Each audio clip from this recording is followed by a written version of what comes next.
Hello friends, welcome back to our channel. कैसे हो आप सब? आई होप आप सब अच्छे होंगे और आप सबकी पढ़ाई भी अच्छी चल रही होगी। तो प्यारे विद्यार्थियों, कक्षा 10 गणित विषय की न्यू वर्कबुक की सीरीज में आज हम बात करेंगे मॉडल पेपर 2 की। पिछले क्लास में हमने मॉडल पेपर 1 को बहुत अच्छे से सॉल्व करा दिया है और आप सभी की रिक्वेस्ट को ध्यान में रखते हुए आज हम बात करेंगे मॉडल पेपर 2 की।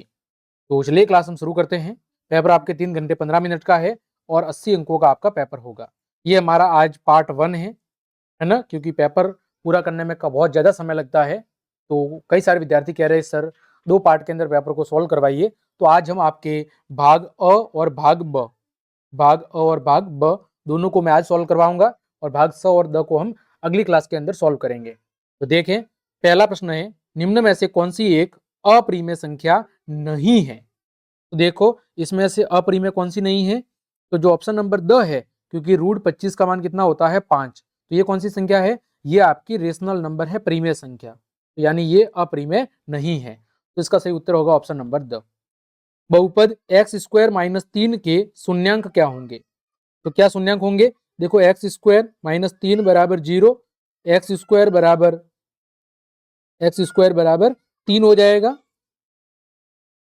एक्स स्क्वायर बराबर 3, तो एक्स बराबर √3, एक्स बराबर प्लस माइनस 3, प्लस माइनस क्या हो जाएगा? प्लस माइनस आपका √3 हो जाएगा।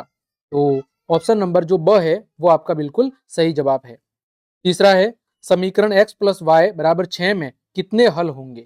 तो हमें पता है कि एक रेखिक समीकरण के अंदर अनंत हल होते हैं। तो होता है, एक चर वाले रेखिक समीकरण की घात कितनी होती है? तो देखो, रेखिक समीकरण का जो सामान्य रूप होता है वो होता है ax plus B Y plus C बराबर 0, यानी चर पद की अधिकतम घात कितनी होती है? 1 होती है। पांचवा है, समांतर श्रेणी का सार्वअंतर। 9 में से 6 को घटाओगे 3, 12 में से 9 को घटाओगे 3, 15 में से 12 को घटाओगे 3, तो सार्वअंतर कितना आ जाएगा? 3 आ जाएगा। अगला है, बिंदु 2 और 3 का भुज क्या है? तो भुज क्या होगा? 2, क्योंकि x का मान भुज होता है, y का मान कोटि होता है। साइन 90 का मान कितना होता है? साइन 90 का मान 1 होता है। परिधि, अनुपात या भाग व्यास का मान कितना होता है? परिधि क्या होता है? 2πr, और व्यास कितना होता है? 2r। 2r से 2r कट जाएगा, क्या बचेगा? पाई। क्या बचेगा? पाई। नब्बा है, एक वर्त के प्रत्येक चतुर्थांश के कोण का मान कितना होता है? तो वर्त का कुल एंगल कितना होता है? 360। 360 को यदि हम 4 भागों के अंदर बांट देंगे, है ना, कुछ इस तरह, ये 4 भागों में हमने बांट दिया, तो प्रत्येक जो चतुर्थांश होगा उसका मान कितना होगा? 90 डिग्री। अगला है, एक शंकु की त्रिज्या 6 सेंटीमीटर और ऊंचाई 8 सेंटीमीटर है। शंकु की त्रियक ऊंचाई कितनी होगी? तो आप सबको पता है कि एल स्क्वायर बराबर क्या होता है? एल स्क्वायर बराबर होता है R square plus H square. तो 6 का स्क्वायर प्लस 8 का स्क्वायर, 36 प्लस 64 कितना होगा? 100। एल स्क्वायर बराबर 100, तो एल का मान कितना आ जाएगा? 10 सेंटीमीटर। कितना आ जाएगा? एल का मान आ जाएगा आपका 10 सेंटीमीटर, है ना, क्योंकि शंकु की तिर्यक ऊंचाई क्या होती है? एल स्क्वायर बराबर R square plus H square. तो यहां से आर का मान 6 सेंटीमीटर है त्रिज्या, और ऊंचाई एच बराबर 8 सेंटीमीटर है। तो 36 प्लस 64 100 हो जाएगा, और 100 का वर्गमूल कितना होता है? 10 होता है। आगे बढ़े, 4 3 2 6 5 का माध्यक क्या होगा? हमें क्या बताना है? माध्यक बताना है। तो पहले हम आरोही क्रम में जमा देंगे, 2 3 4 5 और 6। देखो, माध्यक क्या होता है? मध्यमान, 2 इधर और 2 इधर, बीच में क्या है? 4। 12वां, एक निश्चित घटना की प्रायिकता कितनी होती है? तो एक निश्चित घटना की प्रायिकता होती है वो होती है 1। कितनी होती है? 1 होती है। किसी भी निश्चित घटना की जो प्रायिकता है वो कितनी होती है? वो आपकी 1 होती है। दूसरा है, दो परिमेय संख्याओं के बीच में कितनी परिमेय संख्याएं हो सकती है? तो दो परिमेय संख्याओं के बीच में अनंत परिमेय संख्याएं हो सकती है। समांतर श्रेणी का प्रथम पद कौन सा है? तो प्रथम पद यहाँ पर 5 होगा। फिर सभी समबाहु त्रिभुज कैसे होते हैं? समरूप होते हैं। सभी समबाहु त्रिभुज समरूप होते हैं। फिर साइन 45 और कॉस 45 का मान कितना होगा? तो 1/2 गुणा √2/1, यानी कि 1 होगा। पांचवा, जिस प्रेक्षण की बारंबारता सबसे ज्यादा होती है वह उन प्रेक्षणों को क्या कहलाता है? वह उनका बहुलक कहलाता है। फिर एक पासे को उछाले जाने पर 6 से बड़ा अंक आने की प्रवृत्ति कितनी है? तो पासे में अंक ही 6 होते हैं, तो 6 से बड़ा अंक आने की प्रवृत्ति कितनी होगी? 0। कितनी होगी? 0। ठीक, आगे बात करें तीसरा। तीसरे का पहला है, वह द्विघात बहुपद लिखिए जिसके शून्यांक 5 और 8 हो। देखें, इस प्रश्न को मैं अलग पेज पे सॉल्व करवाता हूं, है ना। यहां पर तीसरे का पहला प्रश्न है, तीसरे का प्रश्न संख्या 1, है ना। हमारा क्या ज्ञात करना है? द्विघात बहुपद। तो लिखेंगे द्विघात बहुपद पी एक्स बराबर एक्स स्क्वायर माइनस ए प्लस बी, या कह सकते हैं अल्फा प्लस बीटा, ऐसे भी कह सकते हैं। यहां पर भी कह सकते हैं alpha plus beta x plus alpha गुणा बीटा। तो यहां पर पी एक्स बराबर एक्स स्क्वायर माइनस अल्फा का मान कितना दिया हुआ है? तो जो अल्फा का मान है आपके सामने, अल्फा का मान वो है 5, बीटा का मान 8, एक्स प्लस अल्फा गुणा बीटा 5 गुणा 8। तो पी एक्स बराबर कितना हो जाएगा? X square minus 13x plus 40। ये आपका एक अभिष्ट द्विघात बहुपद हो जाएगा। ठीक, आगे बढ़े। दूसरा, 9 पेंसिल और 8 पेन का मूल्य 54 रुपए है। इसको बीज गणितीय समीकरण के रूप में लिखो, है ना। इसको बीज गणितीय समीकरण के रूप में लिखना है। तो देखें तीसरे का दूसरा, यहां पर कहेंगे माना माना एक पेंसिल की कीमत, माना एक पेंसिल की कीमत कितनी मानी हमने? x रुपए, तथा एक पेन की कीमत, एक पेन की कीमत y रुपए हो तो प्रश्नानुसार समीकरण, प्रश्नानुसार समीकरण क्या बनेगा? 9 पेंसिल थी तो 9x, पेन कितनी थी? 8, तो 8y बराबर कीमत कितनी थी? 54 रुपए। तो ये आपका अभिष्ट समीकरण हो जाएगा। 9x प्लस 8y बराबर 54। ये क्या है? ये आपका एक अभिष्ट समीकरण है। आगे बात करें, अगला प्रश्न है आपका, द्विघात समीकरण x square plus x minus 1 बराबर 0 के मूलों की प्रकृति क्या होगी? हमें क्या निकालनी है? इसके मूलों की प्रकृति बतानी है।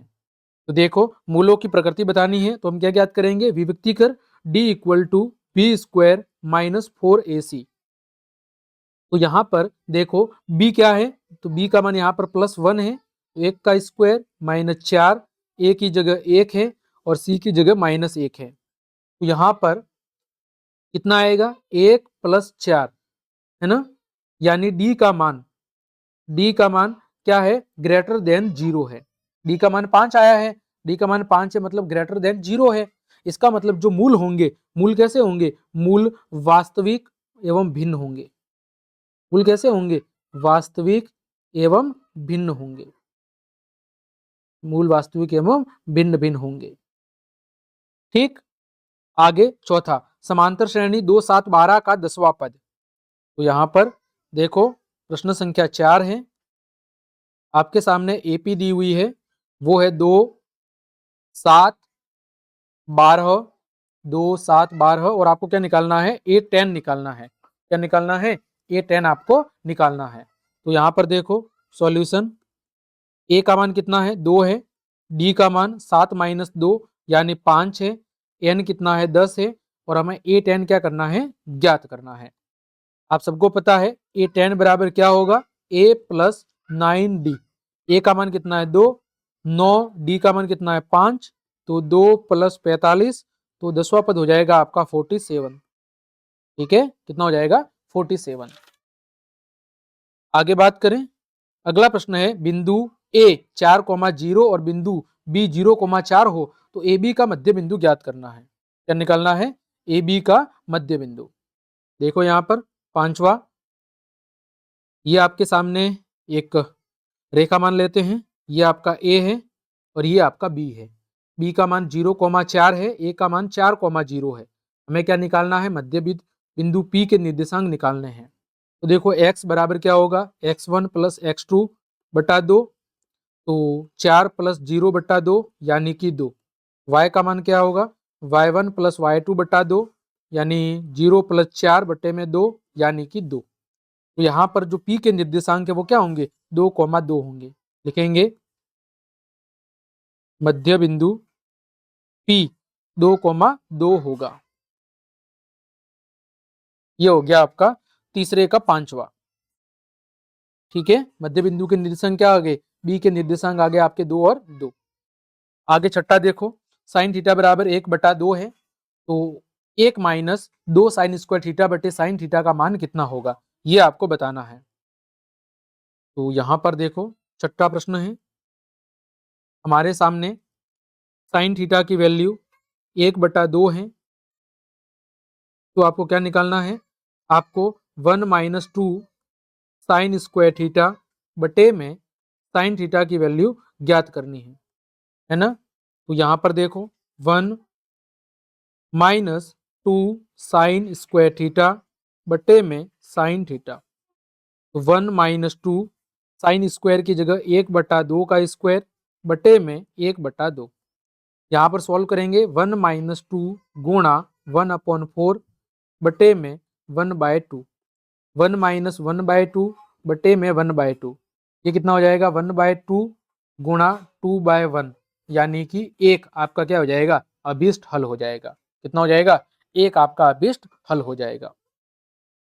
आगे बात करते हैं अगला, 2 tan 30 degree minus 1 minus tan square 30 का मान आपको ज्ञात करके बताना है। तो देखो यहाँ पर मैं इधर ही सॉल्व करवा लेता हूँ इसको।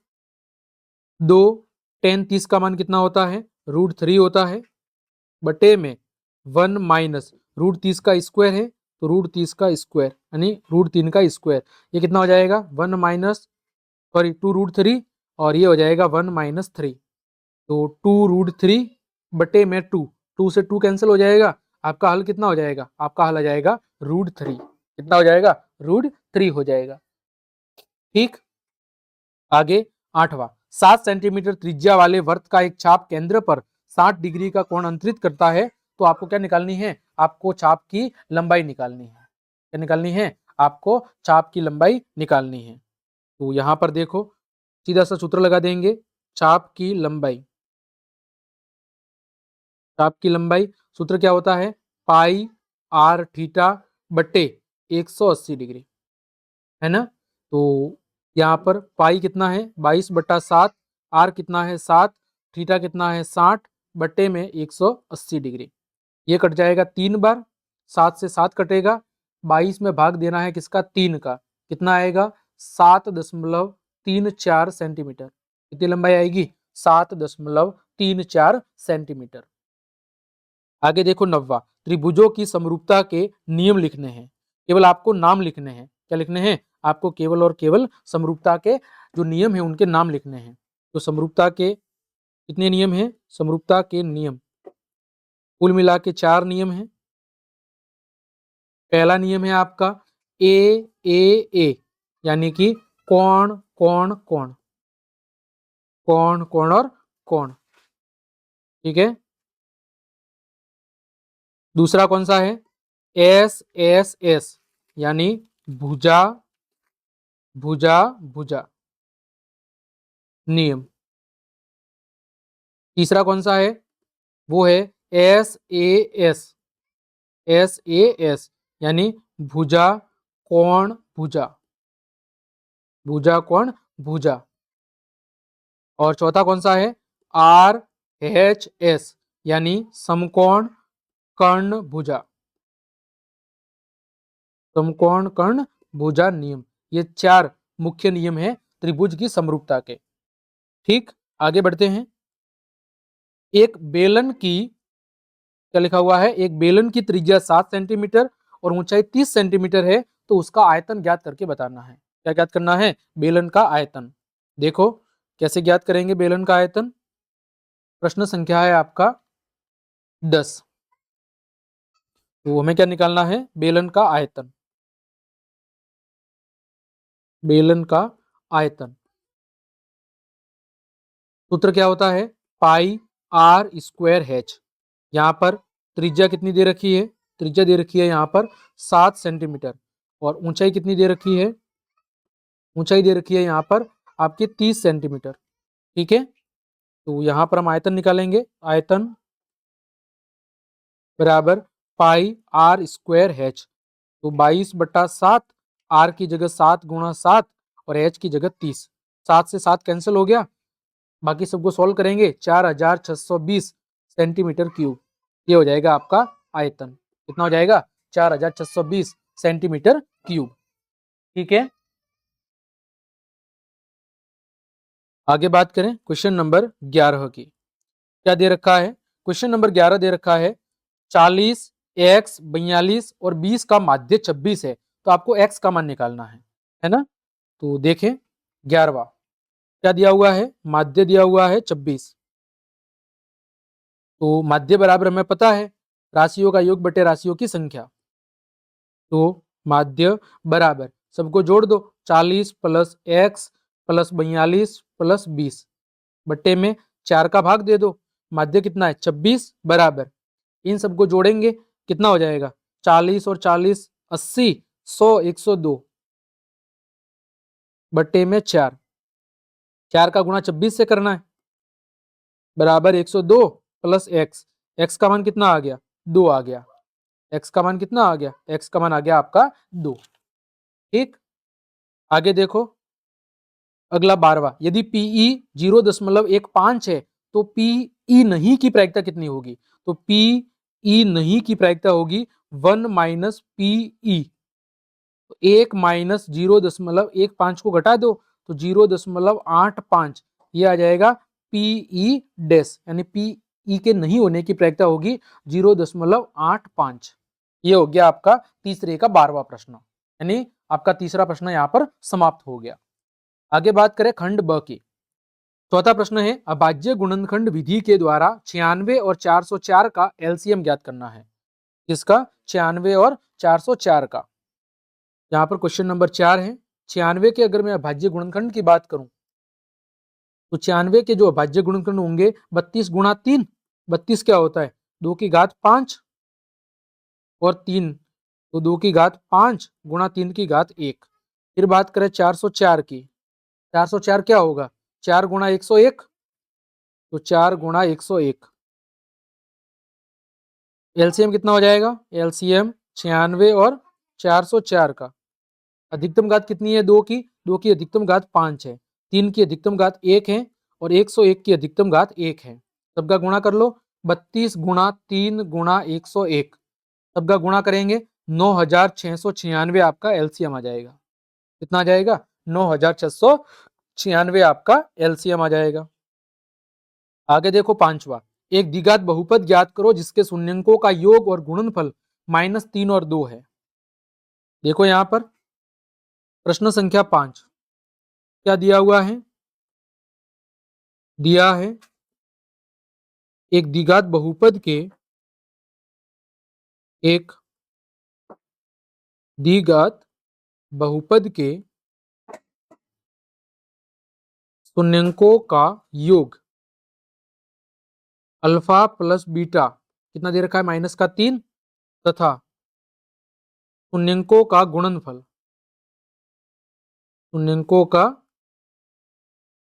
गुणनफल वो अल्फा गुणा बीटा वो कितना है, 2 है। ठीक है, अतः द्विघात बहुपद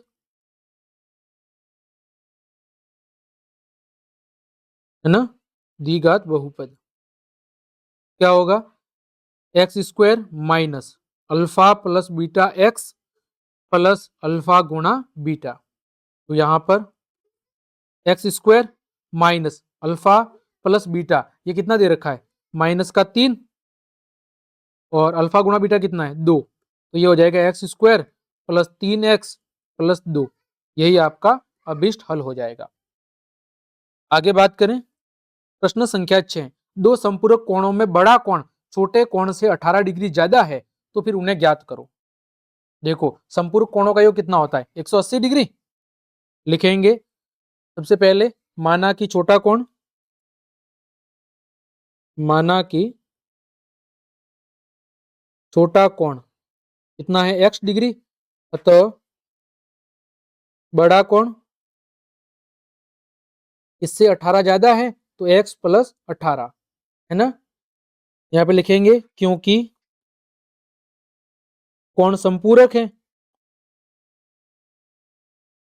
क्योंकि कोण संपूरक है अतः उनका योग कितना होगा 180 डिग्री होगा, अतः उनका योग कितना होगा 180 डिग्री। तो प्रश्नानुसार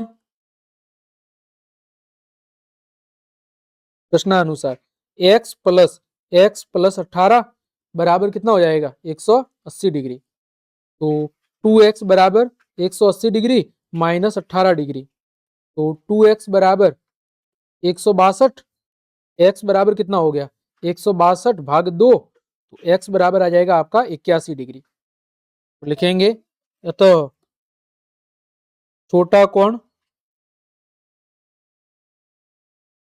x बराबर 81 डिग्री तथा बड़ा कोण x प्लस 18 बराबर 81 प्लस 18, ये कितना हो जाएगा 99 डिग्री। यही आपका हल हो जाएगा। आगे बढ़े, प्रश्न संख्या 7। दो संख्याएं ज्ञात करो जिनका योग तो 27 है और गुणनफल कितना है 182 है। दो संख्या ज्ञात करनी है जिनका योग कितना है, जिनका योग तो 27 है और गुणनफल कितना है 182। देखो यहां पर प्रश्न संख्या 7 लिखेंगे, माना कि पहली संख्या, माना कि प्रथम संख्या बराबर x तथा दूसरी संख्या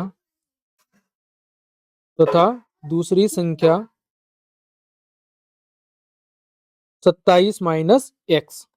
ठीक है, फिर प्रश्नानुसार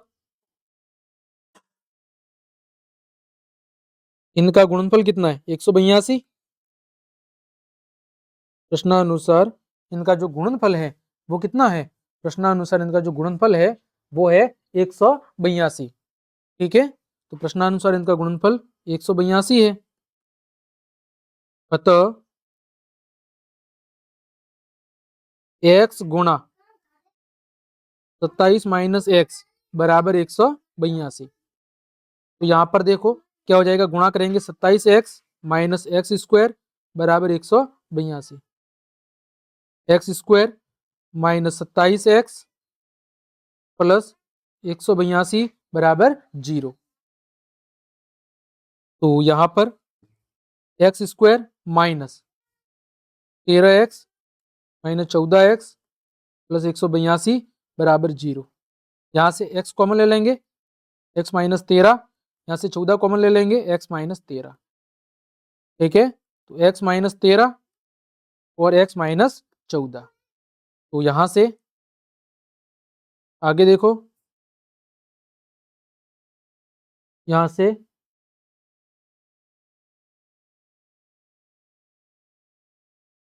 यहाँ पर x माइनस 13 बराबर 0, x का मान कितना आ गया 13 आ गया, x का मान कितना आ गया 13। इसी तरह x माइनस 14 बराबर 0, तो x बराबर कितना आ गया, x बराबर भी 14 आ गया। तो यहाँ पर x का मान एक तो 13 आ गया और एक 14 आ गया। आगे लिखेंगे कि यदि x बराबर 13 हो तो दूसरी संख्या कितनी होगी, तो दूसरी संख्या 27 माइनस 13 यानी कि 14 होगी, तथा यदि x बराबर 14 हो तो दूसरी संख्या 27 माइनस 14 यानी कितनी होगी 13 होगी। ठीक, तो ये एक संख्या या तो 13 होगी और एक क्या होगी आपकी 14 हो जाएगी, ये दोनों संख्या आपकी हो जाएगी। आगे बात करें प्रश्न संख्या 8 की। सिद्ध कीजिए कि यदि किसी त्रिभुज की एक भुजा के समांतर अन्य दो भुजाओं को भिन्न भिन्न बिंदुओं पर प्रतिच्छेद करने के लिए एक रेखा खींची जाए तो ये अन्य दो भुजाएं एक ही अनुपात में विभाजित हो जाती हैं। इसको हमें क्या करना है, सिद्ध करना है। तो देखें, इसको हम सिद्ध करके बताते हैं। तो इस प्रश्न को मैंने अलग से लिख रखा है, जहां पर मैं आपको सॉल्व करके पूरा प्रश्न बताऊंगा कि ये हमें सॉल्व कैसे करना है। तो देखें, ये रहा प्रश्न संख्या 8। क्या लिखा हुआ है कि सबसे पहले कोई त्रिभुज है और उसकी एक भुजा के समांतर हमें एक अन्य रेखा खींचनी है जो बाकी दो रेखाओं को दो अलग अलग बिंदुओं पर क्या करती है, प्रतिच्छेद करती है। तो यहां पर सबसे पहले मैं एक त्रिभुज बना दूंगा। देखें, एक इधर मैं त्रिभुज बना रहा हूं, ये बना दिया हमने त्रिभुज। फिर हम क्या करेंगे, यहाँ पर हम एक रेखा खींच लेते हैं। इसका नाम देखो ए, ये बी और ये सी। फिर बीसी के समांतर हमने एक रेखा खींची है डी ई, जो इस त्रिभुज की दो भुजाओं को आपके डी बिंदु पर और ई बिंदु पर प्रतिच्छेद कर रही है ना। अब देखो हमने क्या किया, आगे आगे हम बी को ई से मिला देंगे और डी को किससे मिला देंगे, सी से।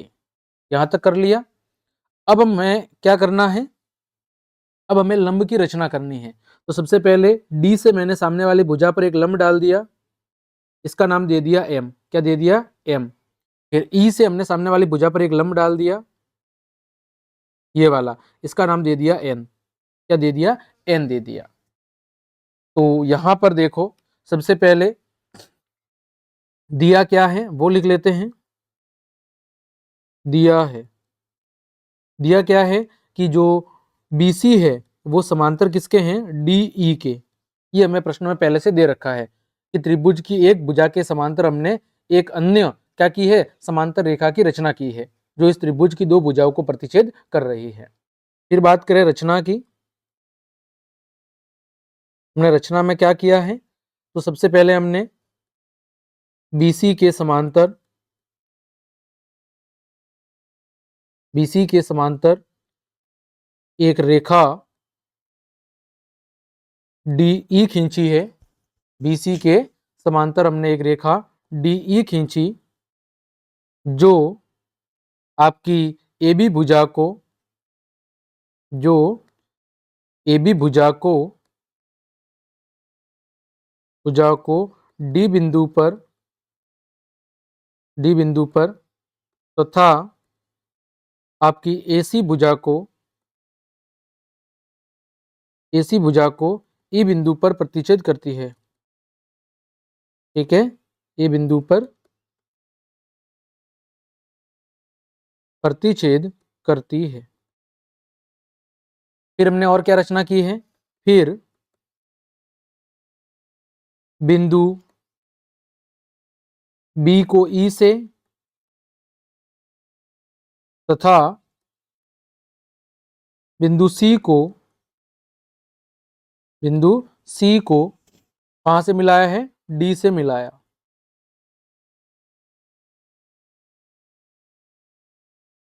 और फिर हमने क्या की है, तथा हमने लंब DM और DN की रचना की है। ठीक, ये सब हमने रचना की वो लिख दिया। अब देखो, हमें यहां पर सिद्ध क्या करना है वो भी मैं आपको बता देता हूं। आगे लिखेंगे सिद्ध करना है, सिद्ध करना है कि जो AD भुजा है, AD भुजा बट्टे में BD भुजा और AE भुजा बट्टे में EC भुजा, ये भुजा आपस में समानुपाती है। ये आपको सिद्ध करना है। तो देखें यहां पर, सबसे पहले आगे लिख लेते हैं प्रमाण या उपपत्ति। यहां पर मैं दो त्रिभुज ले रहा हूं। सबसे पहले त्रिभुज ADE का क्षेत्रफल और फिर त्रिभुज BDE का क्षेत्रफल। तो यहां पर त्रिभुज ADE का क्षेत्रफल क्या होगा, 1/2 आधार। आधार यहां पर क्या है, आधार में ले रहा हूं AD को, AD आधार हो गया और ऊंचाई, ऊंचाई यहां पर क्या होगी, तो EN होगी। क्या होगी, EN। इसको दे देते हैं समीकरण नंबर 1। ठीक इसी तरह त्रिभुज BDE का क्षेत्रफल बराबर 1/2 इसके लिए आधार क्या है, बी डी होगा और ऊंचाई क्या होगी, ई एन होगी। इसको दे देते हैं समीकरण 2।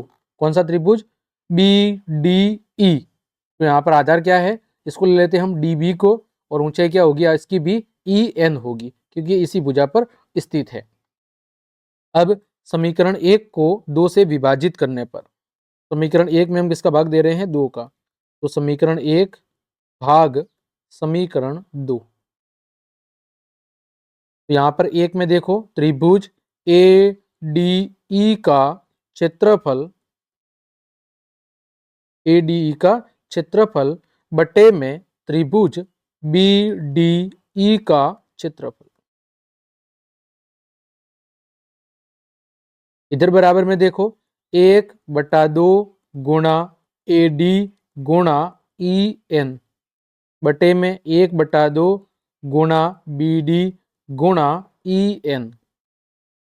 तो यहां पर देखो 1/2 से 1/2 कैंसिल हो जाएगा, ई एन से ई एन कैंसिल हो जाएगा, तो बचेगा क्या यहाँ पर, त्रिभुज ए डी ई का, त्रिभुज ए डी ई का एरिया यानी क्षेत्रफल बटे में त्रिभुज बी डी ई का एरिया यानी क्षेत्रफल बराबर ए डी बटे में बी डी, है ना। इसको दे दो समीकरण नंबर 3। आगे देखो, आगे त्रिभुज ए डी एफ, इसका एरिया, ए डी एफ का एरिया, यहां पर देखो ए डी और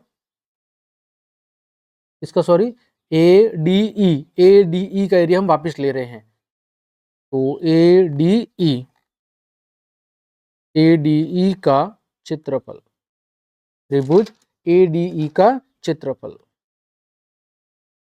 तो बराबर 1/2, अब की बार आधार, अब की बार मैं आधार किसको ले रहा हूं, ए ई को ले रहा हूं, है ना। तो आधार ए ई गुणा ऊंचाई किसको ले रहा हूं, डी एम को, इसको दे दिया समीकरण नंबर 4।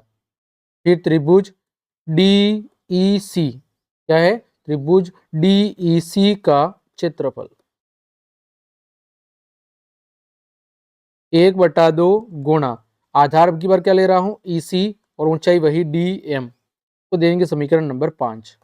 ठीक, फिर समीकरण 4 के अंदर 5 का भाग देना है, तो समीकरण 4 भाग समीकरण 5 से, तो यहां पर देखो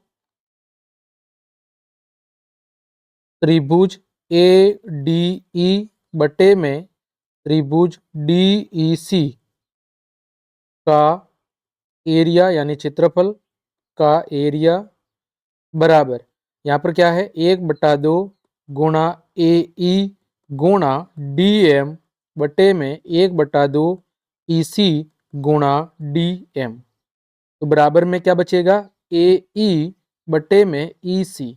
ये हो गया समीकरण नंबर 6। कौन सा हो गया, समीकरण नंबर 6। अब देखो यहां से में क्या पता चल रहा है कि जो बी डी ई का क्षेत्रफल है वो किसके बराबर होगा, डी ई सी के। यहां से देखो बी डी ई का क्षेत्रफल इसके बराबर होगा डी ई सी के, क्योंकि दोनों एक ही आधार पर स्थित है और वो आधार क्या है, डी ई है ना। तो यहां पर देखो हम लिखेंगे, इसी चीज को मैं यहां पर आगे लिख लेता हूं, इस सवाल को मैं अभी के लिए हटा देता हूं और इसके आगे भाग को मैं इधर सॉल्व करता हूं। तो इधर मैं अब लिखूंगा कि त्रिभुज बी डी ई का क्षेत्रफल इसके बराबर होगा त्रिभुज डी ई सी के क्षेत्रफल के। इन दोनों का क्षेत्रफल क्या होगा, आपस में बराबर होगा। लिखेंगे दोनों एक ही आधार, दोनों एक ही आधार डी ई पर स्थित है।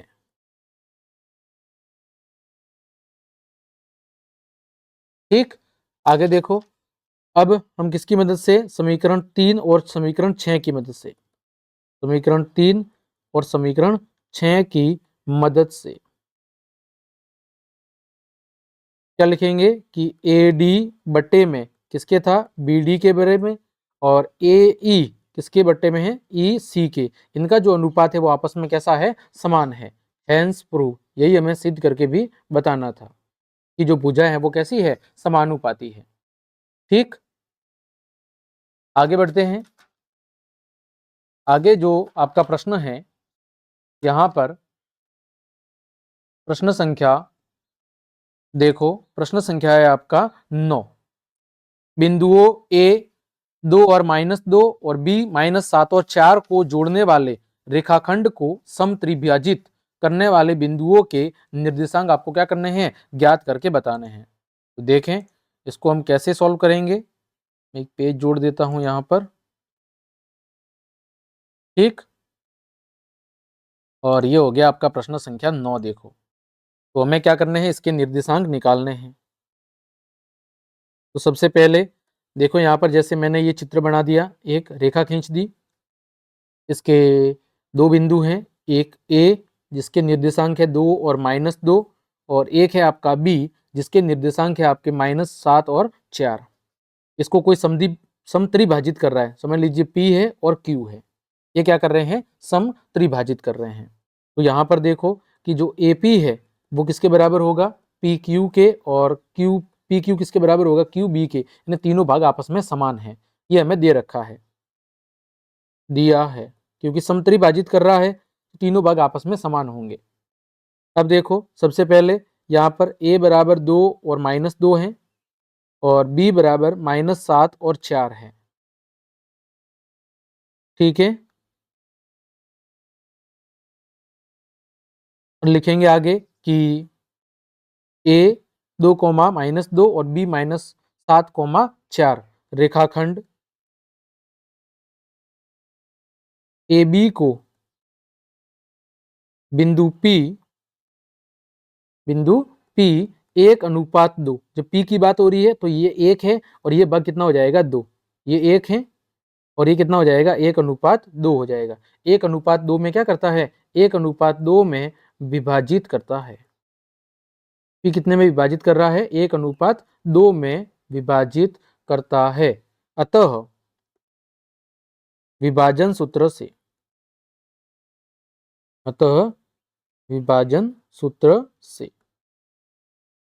तो यहाँ पर M1:M2 कितना हो जाएगा, 1:2 हो जाएगा। A का मान दे रखा है, B का मान दे रखा है, तो X का मान हम सबको पता है, M1x2 प्लस M2x1 बटे में M1 प्लस M2। तो यहाँ पर 1 गुणा -7 प्लस 2 गुणा 2 बटे में 1 प्लस 2। इसको सॉल्व करेंगे तो कितना आएगा, -7 प्लस 4 बटे में 3, तो -3 बटे में 3 यानी कि -1। बात करें y की, y का मान क्या होगा, M1 y2 plus M2 y1 बटे में M1 प्लस M2। यहाँ से 1 गुणा 4 प्लस 2 गुणा -2 बटे में 1 प्लस 2, तो यहाँ से 4 - 4 बटे में 3 यानी कि 0।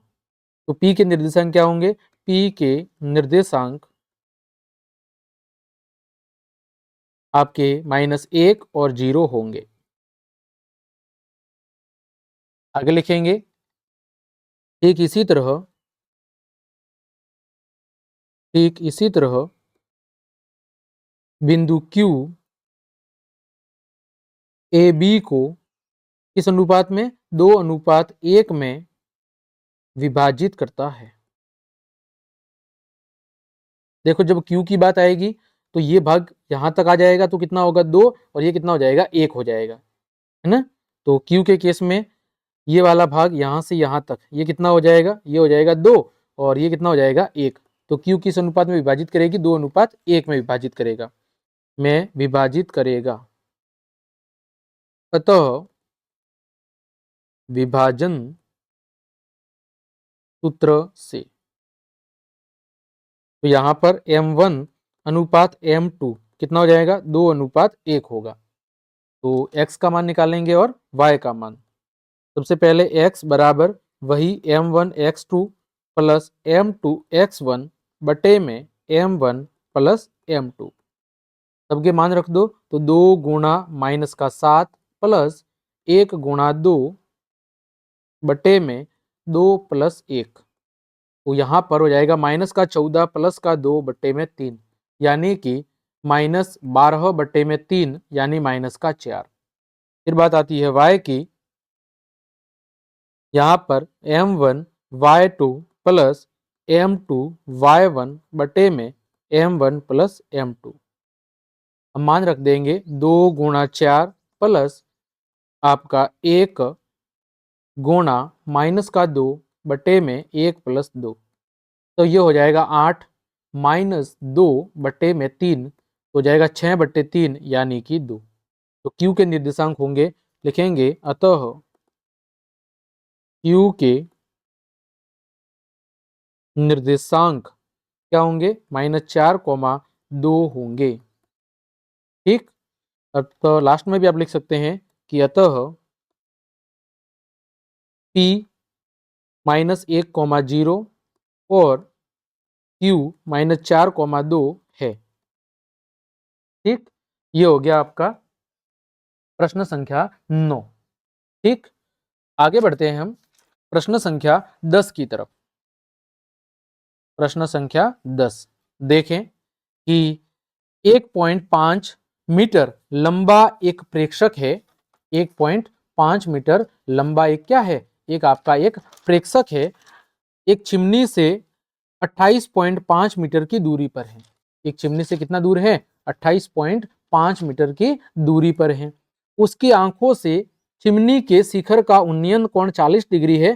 तो आपको चिमनी की ऊंचाई ज्ञात करके बतानी है। तो देखें, तो सबसे पहले इसका हम चित्र बना लेते हैं। देखो यहां पर मैं एक चित्र बना लेता हूं। सबसे पहले हम इसका एक चित्र बनाते हैं ताकि मैं आपको चीजें अच्छे से समझा सकूं।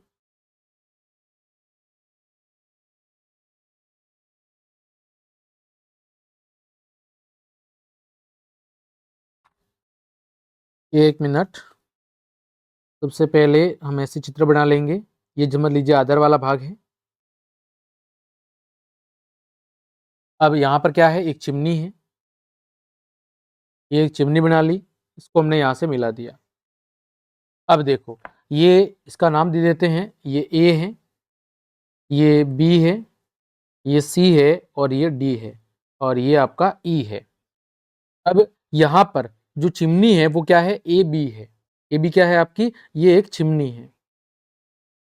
ठीक, और जो सी डी है, ये सी डी की ऊंचाई है, ये कितनी है, 1.5 मीटर। तो इधर भी कितनी होगी, 1.5 मीटर। ये कौन है, ये आपका प्रेक्षक है।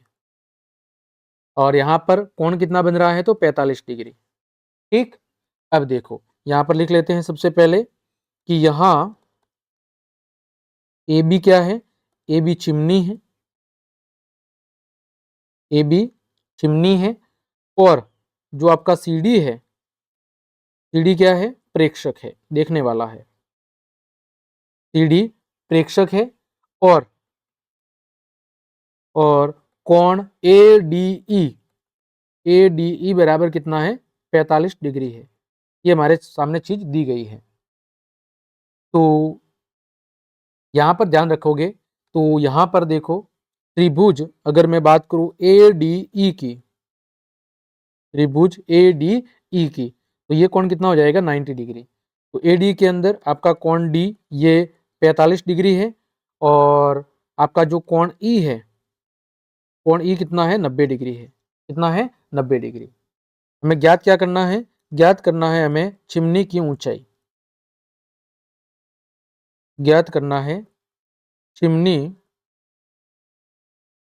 ए बी की ऊंचाई।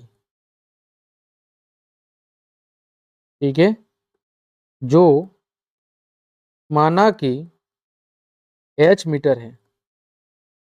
कितनी है, h मीटर है। हमने चिमनी की ऊंचाई कितनी मान ली है, हमने चिमनी की ऊंचाई h मीटर मान ली है। ठीक, अब देखो जो ए बी की कुल ऊंचाई है, ए बी की कुल ऊंचाई किसके बराबर होगी, ए ई प्लस बी ई के बराबर। तो ए ई हमें नहीं पता है, तो ए ई को हमने माना है h, यहां तक ही। ठीक है, आप ये ध्यान रखेंगे कि जो हमने h माना है यहां तक ही माना है। ये h माना है और नीचे वाली कितनी है 1.5 मीटर है। ये इसकी कुल ऊंचाई है ना, ये इसकी कुल ऊंचाई है। अब देखो बात करूं मैं BE की, BE किसके बराबर है, CD के बराबर है, क्योंकि हम जानते हैं कि BD का मान किसके बराबर है, CD के बराबर, और वो कितना है 1.5 मीटर है।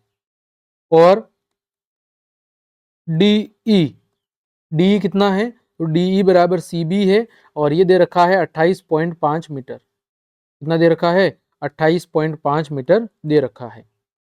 अब त्रिभुज ADE की बात करते हैं, तो त्रिभुज ADE में tan 45 डिग्री बराबर AE बट्टे में DE, तो tan 45 का मान 1 होता है, AE जो हमने h माना है, और DE कितना है 28.5 है, तो h का मान भी कितना आ गया 28.5 मीटर। अब चिमनी की कुल ऊंचाई लिखेंगे, अतः चिमनी की कुल ऊंचाई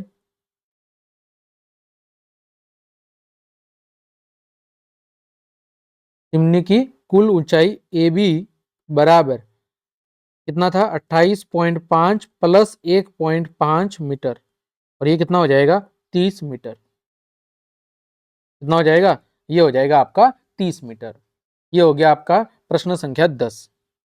आगे बढ़े, प्रश्न संख्या 10 भी हो गया। प्रश्न संख्या 11, दो सकेंद्रीय वृत्तों की त्रिज्या 5 सेंटीमीटर और 3 सेंटीमीटर है।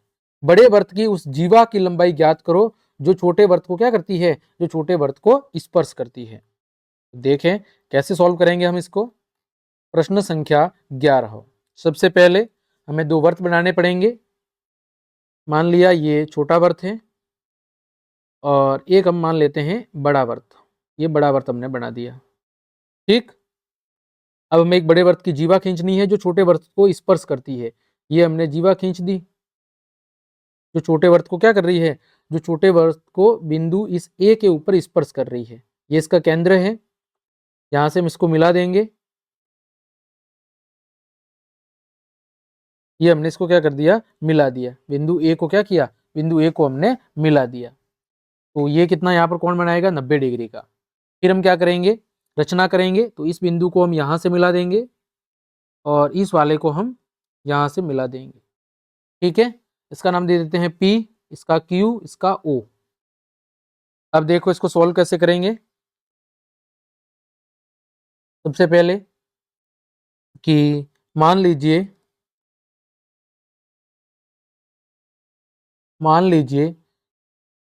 कि दो सकेंद्रीय यानी जिनके केंद्र समान है, सकेंद्रीय वृत्त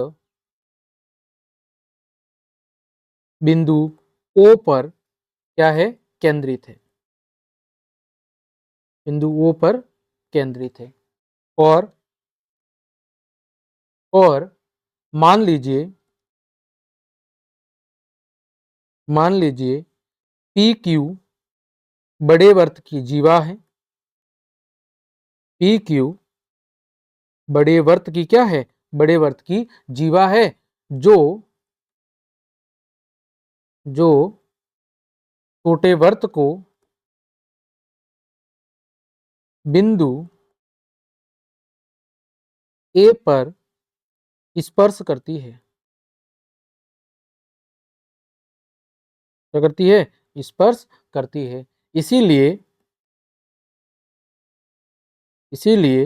PQ छोटे वृत्त की स्पर्श रेखा है। इसीलिए PQ छोटे वृत्त के लिए क्या है, स्पर्श रेखा है, ठीक।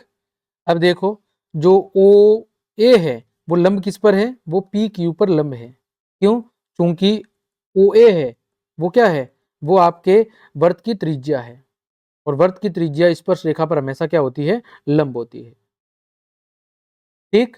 फिर बात करें त्रिभुज OAP की। त्रिभुज OAP में है ना, पाइथागोरस प्रमेय से, कहां से, पाइथागोरस प्रमेय से क्या होगा, कर्ण का स्क्वायर बराबर आधार का स्क्वायर प्लस लंब का स्क्वायर। है ना। तो ओ पी का स्क्वायर बराबर ओ ए का स्क्वायर प्लस ए पी का स्क्वायर। आगे देखो इन सभी के मान रख लेंगे। तो मान प्रश्न में दिए हुए हैं। देखो बड़े वर्त की त्रिज्या 5 सेंटीमीटर है और छोटे की 3 सेंटीमीटर है, यानी ओ ए कितना है 3 है और ओ पी कितना है 5 सेंटीमीटर है। तो यहाँ पर देखो ओ पी कितना है 5 सेंटीमीटर है, ओ ए कितना है 3 सेंटीमीटर है और ए पी में क्या करना था, ज्ञात करना था। तो ए पी का स्क्वायर बराबर कितना होगा 25 माइनस 9, ए पी बराबर √16, तो ए पी बराबर हो जाएगा 4 सेंटीमीटर। कितना हो जाएगा, ए पी बराबर हो जाएगा 4 सेंटीमीटर। अब देखो अब हमें पता है कि त्रिभुज ओ पी क्यू में ओ ए है वो लंब किस पर है, पी क्यू पर, है ना। तो अतः आपके जो ए पी है वो किसके बराबर होगा, ए क्यू के बराबर होगा, क्योंकि वर्त के केंद्र से लंब, वर्त के केंद्र से जो लंब होता है वो जीवा को क्या करता है, वो जीवा को समद्विभाजित करता है। वर्त के केंद्र से लंब जीवा को क्या करता है, जीवा को समद्विभाजित करता है। ठीक, तो जो आपकी जीवा पी क्यू है, पी क्यू किसके बराबर हो जाएगी, 2AP के बराबर, तो 2 गुणा 4, तो पी क्यू का मान कितना आ गया, पी क्यू का मान आ गया 8 सेंटीमीटर। तो हम लिख देंगे अतः बड़े वर्त की जो जीवा है, बड़े वर्त की जीवा कितनी होगी, बड़े वर्त की जीवा 8 सेंटीमीटर है। कितनी है, 8 सेंटीमीटर। ये आपके बड़े वर्त की जीवा आ गई। आगे बढ़ते हैं। अगला प्रश्न है प्रश्न संख्या 12। 12 सेंटीमीटर त्रिज्या वाले एक वर्त की कोई जीवा केंद्र पर 60 डिग्री का कोण अंतरित करती है। संगत लघु वर्तखंड का आपको क्या निकालना है, क्षेत्रफल निकालना है। तो देखो यहां पर सबसे पहले प्रश्न संख्या 12 की बात करते हैं। 15 सेंटीमीटर त्रिज्या वाले एक वर्त की कोई जीवा केंद्र पर कितना कोण बनाती है, 60 डिग्री का। तो संगत लघु वर्तखंड का आपको क्या निकालना है, क्षेत्रफल निकालना है। तो देखें यहां पर क्या दे रखा है, सबसे पहले लिखेंगे त्रिज्या, इसमें आपको चित्र बनाने की भी जरूरत नहीं है। त्रिज्या 15 सेंटीमीटर है और थीटा वो कितना है, थीटा है आपका 60 डिग्री। कितना है, थीटा है वो आपका 60 डिग्री। तो सबसे पहले संगत लघु त्रिज्या खंड का क्षेत्रफल निकालेंगे। संगत लघु त्रिज्या खंड का क्षेत्रफल, तो त्रिज्या खंड का क्षेत्रफल क्या है आपके, थीटा बटे 360 गुणा पाई आर स्क्वायर। तो यहाँ पर 60 बटे 360, पाई की जगह 3.14 और 15 गुणा 15। इसको सॉल्व करेंगे पूरे को, 1/6 गुणा 3.14 गुणा 225। तो ये एरिया कितना आ जाएगा, ये आ जाएगा 117.75 सेंटीमीटर स्क्वायर, इसका लघु त्रिज्या खंड का। अब हम क्या करेंगे, त्रिभुज का क्षेत्रफल निकालेंगे। त्रिभुज का क्षेत्रफल, त्रिभुज का क्षेत्रफल 1/2 R square sine theta. 1/2 R की जगह 15 है ये, और साइन थीटा कितना है, तो साइन 60 डिग्री। 1/2 गुणा 225 गुणा साइन 60 की वैल्यू √3/2। इसको सॉल्व करेंगे 97.3125 सेंटीमीटर स्क्वायर। अब में किसका क्षेत्रफल निकालना है, लघु वर्तखंड का। तो लघु वर्तखंड का क्षेत्रफल, तो हम क्या करेंगे, लघु त्रिज्या खंड के क्षेत्रफल में से त्रिभुज के क्षेत्रफल को घटा देंगे। तो लघु त्रिज्या खंड का क्षेत्रफल माइनस त्रिभुज का क्षेत्रफल। देखो लघु त्रिज्या खंड का क्षेत्रफल कितना आया था, 117.75 सेंटीमीटर स्क्वायर। उसमें से त्रिभुज का क्षेत्रफल 97.3125 सेंटीमीटर स्क्वायर। इसको सॉल्व करेंगे तो 20.44 सेंटीमीटर स्क्वायर, ये आ जाएगा आपका एरिया। ठीक, और यही आपका अभीष्ट हल होगा। आगे बढ़ते हैं। प्रश्न संख्या 13। दो घनों जिसमें से प्रत्येक का आयतन कितना है, 64 सेंटीमीटर क्यूब है, के संलग्न फलकों को मिलाकर एक ठोस बनाया जाता है और इससे प्राप्त घनाभ का आपको क्या निकालना है, पृष्ठीय क्षेत्रफल निकालना है। देखिए सॉल्यूशन, सबसे पहले घन का आयतन कितना दे रखा है, 64 सेंटीमीटर क्यूब। तो हमें क्या निकालनी पड़ेगी, सबसे पहले घन की भुजा। तो घन की भुजा कैसे निकालेंगे, 64 का आपका क्या निकालना है, क्यूब निकालना है। 64 का क्या करेंगे हम, घन निकालेंगे। तो 64 का घनमूल कितना होगा, 64 का घनमूल होगा 4 सेंटीमीटर। कितना होगा, 4 सेंटीमीटर। आगे लिखेंगे प्रश्नानुसार, हम क्या कर रहे हैं, दो घनों को जोड़ रहे हैं। प्रश्नानुसार दो घनों को जोड़ने पर, दो घनों को जोड़ने पर घनाभ की लंबाई, घनाभ की लंबाई, देखो दो को जोड़ रहे हैं तो लंबाई कितनी हो जाएगी, डबल हो जाएगी। तो 4 + 4 यानी कि 8 सेंटीमीटर। चौड़ाई, तो चौड़ाई तो वही की वही रहेगी 4 सेंटीमीटर, और ऊंचाई भी वही की वही रहेगी 4 सेंटीमीटर। ऊंचाई भी कितनी रहेगी, ऊंचाई भी आपकी 4 सेंटीमीटर ही रहेगी। ठीक, अब देखो यहां पर हमें क्या करना है, घनाभ का पृष्ठीय क्षेत्रफल निकालना है। तो घनाभ का संपूर्ण पृष्ठीय क्षेत्रफल क्या होता है, 2 गुणा लंबाई गुणा चौड़ाई, चौड़ाई गुणा ऊंचाई प्लस ऊंचाई गुणा लंबाई, ये सूत्र होता है। आप मान रख देंगे 2 ब्रैकेट में 8 गुणा 4 प्लस 4 गुणा 4 प्लस 4 गुणा 8। तो यहाँ पर 2, यहाँ पर 32 प्लस 16 प्लस 32, तो ये हो जाएगा 2 गुणा 80 यानी 160 सेंटीमीटर स्क्वायर। ये हो जाएगा आपका पृष्ठीय क्षेत्रफल, घनाभ का पृष्ठीय क्षेत्रफल। ठीक, ये था आपका प्रश्न संख्या 13। आगे बढ़े, प्रश्न संख्या 13 हो गया, प्रश्न संख्या 14। देखो प्रश्न संख्या 14 क्या है कि एक ठोस एक अर्ध गोले पर खड़े एक शंकु के आकार का है। एक ठोस अर्ध गोले पर खड़े एक शंकु के आकार का है जिसकी त्रिज्या 1 सेंटीमीटर है। शंकु की ऊंचाई उसकी त्रिज्या के बराबर है, ऊंचाई भी 1 सेंटीमीटर है। तो ठोस का आयतन पाई के पदों में ज्ञात करो। सबसे पहले देखो शंकु की त्रिज्या कितनी दे रखी है, शंकु की त्रिज्या r बराबर 1 सेंटीमीटर है। ठीक, ऊंचाई बराबर कितनी है, तो ऊंचाई भी 1 सेंटीमीटर है। और अर्धगोले की त्रिज्या कितनी है, तो अर्धगोले की त्रिज्या भी 1 सेंटीमीटर है। अर्धगोले की त्रिज्या वो भी कितनी है आपकी, 1 सेंटीमीटर है। ठीक, अब देखो सबसे पहले शंकु का आयतन निकालेंगे। शंकु का आयतन क्या होता है, 1/3 पाई r स्क्वायर h। 1/3 पाई r की जगह 1 का स्क्वायर और h की जगह भी 1, तो कितना हो जाएगा, ये हो जाएगा π/3 सेंटीमीटर क्यूब। कितना हो जाएगा, π/3 सेंटीमीटर क्यूब। आगे बात करें अर्धगोले का आयतन,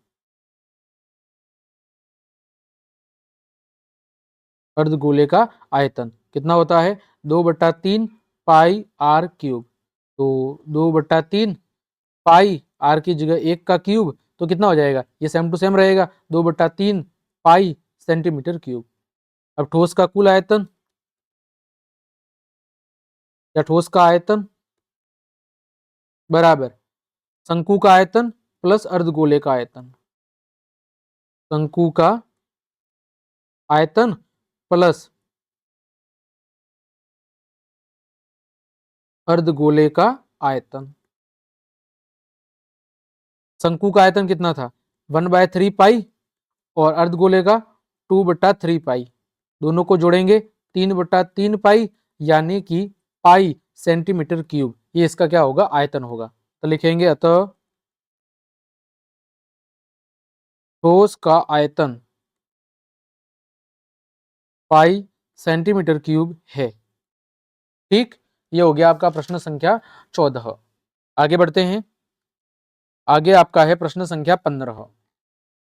देखो किसी फैक्ट्री के 50 श्रमिकों की दैनिक मजदूरी के निम्नलिखित बंटन से फैक्ट्री श्रमिकों का माध्य दैनिक मजदूरी ज्ञात करो। क्या करनी है आपको? माध्य दैनिक मजदूरी ज्ञात करनी है। तो इसी सारणी को मैं आगे बढ़ा देता हूं। आप चाहे तो ऐसे सीधी भी बना सकते हैं, मैं ऐसे ही बना रहा हूं।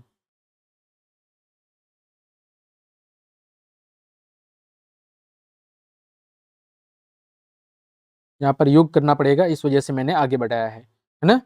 अब देखो तीसरा कॉलम यहाँ पर क्या बनाएंगे हम? मध्यमान या मध्य बिंदु। ये क्या है? F I. ये क्या होगा? एक्स आई। मध्यमान क्या होगा? 500 और 520 का क्या होगा? बीच वाला मान, तो वो हो जाएगा 510। इसका क्या होगा? आधा 530। 540 और 560 का आधा 550, यानी मध्यमान।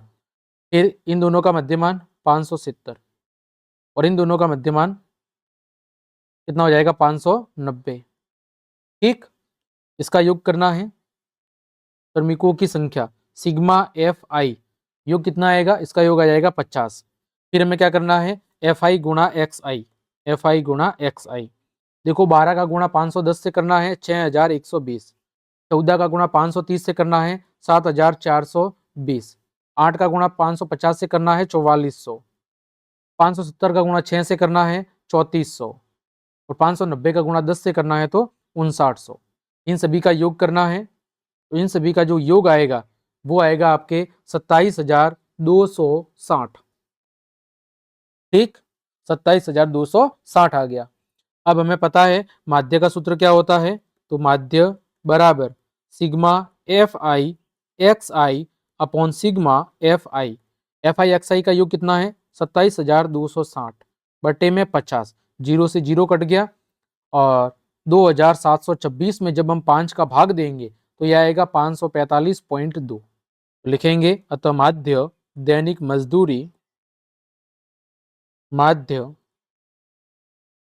दैनिक मजदूरी 545.2 रुपए है। ठीक, ये हो गया आपका प्रश्न संख्या 15। आगे बढ़े, प्रश्न संख्या 16। राकेश के पेन बॉक्स में 5 नीले, 3 काले और 2 लाल पेन हैं। यदि इस बॉक्स में से एक पेन यादृच्छिक निकाला जाता है तो उसकी प्रायिकता क्या है कि वह पेन नीला होगा और वह पेन हरा नहीं होगा? देखिए सबसे पहले इसका सॉल्यूशन। सबसे पहले कुल पेनों की संख्या, तो कुल पेन कितनी है? 2 + 3 + 5 यानी कि 10। ठीक, फिर नीला पेन होने की प्रायिकता, नीला पेन होने की प्रायिकता, तो क्या लिखेंगे? नीली पेनों की संख्या,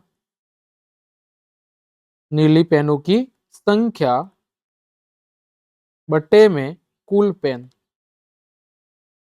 तो नीली पेन कितनी है? 5, कुल कितनी है? 10, 1/2। दूसरा देखो, हरा पेन होने की प्रायिकता, हरा पेन नहीं होने की प्रायिकता, हरा पेन नहीं होने की प्रायिकता। तो हम क्या कहेंगे? कुल पेन माइनस हरे पेन की संख्या बट्टे में कुल पेन। यहाँ पर हरा पेन नहीं होने की प्रायिकता में निकालनी है, तो कुल पेन माइनस हरे पेनों की संख्या बट्टे में कुल पेन। तो यहां पर देखो कुल पेन कितनी है? 10। हरे पेन की संख्या कितनी है? 0 बट्टे में कुल पेन कितनी है? 10। तो 10 बट्टे में 10 यानी कि 1। हरा पेन नहीं होने की जो प्रायिकता है वो कितनी होगी? 1 होगी। क्यों? क्योंकि होने की प्रायिकता कितनी है? 0 है। ठीक, तो प्यारे विद्यार्थियों, इस तरह आज की इस क्लास के अंदर हमने आपके गणित विषय के मॉडल पेपर 2 के प्रश्न संख्या 1 से लेकर 16 तक, यानी भाग अ और भाग ब के जितने भी प्रश्न दिए गए थे उन सभी को बहुत अच्छे से सॉल्व कर लिया है। आगे की क्लास में हमें भाग स और भाग द के जो प्रश्न पीछे बच रहे हैं उन सभी को मैं सॉल्व करवाऊंगा। उम्मीद करता हूं आज की ये क्लास आपको अच्छे समझ में आई होगी। तो यदि आपको मेरी क्लास और ये मेहनत पसंद आई है तो फिर लाइक, कमेंट, शेयर और सब्सक्राइब जरूर करें। मिलते हैं अगली क्लास में, तब तक के लिए आप सबको जय हिंद, जय भारत।